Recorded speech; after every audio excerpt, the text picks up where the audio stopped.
ఇబ్బంది పడతారు. ఎందుకు పడరండి? ఎందుకు పడరు అనుకుంటున్నారు మీరు? నేను ఎవరిని ఇబ్బంది పెట్టదని నేను చెప్పినానా? అధికారంలోకి వస్తే మీ తోలు తీస్తానని చెప్పినా కదా, మరి ఎందుకు తీయను? మంచితనం చూపిస్తారనుకుంటున్నారా? మీ దగ్గర ఎంతమంది మీరు తప్పుడు కేసులు పెట్టలే? మీరు ఎంతమంది జీవితాలతో మీరు ఆడుకోలేదు? మిమ్మల్ని వదిలేస్తారని ఎందుకు అనుకుంటున్నారు మీరు? ఒక్కొక్కరికి లెక్కకి లెక్క చెప్తా అని చెప్పినా చెప్పి తీరుతా. నేను ఎవరి మీద నేను ఇది చేయను, నేను అన్ని మంచి పద్ధతిలో పోతాను, నేను చాలా మంచిదాన్ని దయచేసి అనుకోకండి.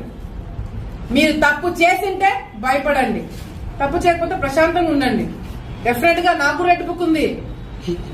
రెడ్ బుక్ అంటున్నావు, పెట్టుకున్నా రెడ్ బుక్ నేను కూడా. దాంట్లో మీ పేర్లన్నీ ఉన్నాయి. నా వల్ల నేను ఓపెన్ గా ప్రెస్ ముందర చెప్తున్నా, నా వల్ల 100 మంది లిస్ట్ రాసి పెట్టుకున్నా.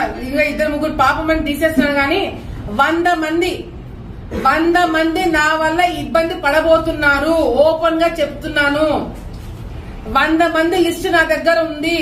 ఆ 100 మందిని ఇబ్బంది పెట్టబోతున్నాను. అంటే ఇబ్బంది పెట్టబోతున్నాను అంటే కట్ట తీసుకొని కొడతానో చంపుతానో అట్లా ఇబ్బంది కాదు. అట్లా భయపడకండి. లీగల్ గా మళ్ళీ చెప్తున్నా, లీగల్ గా మీ మీద యాక్షన్ తీసుకుంటాం. మీరు చేసిన అరాచకాలు బయట పెట్టి ఆధారాలు నిరూపించి మరి మీ మీద కేసులు పెట్టిస్తాను. మిమ్మల్ని వదిలిపెట్టము.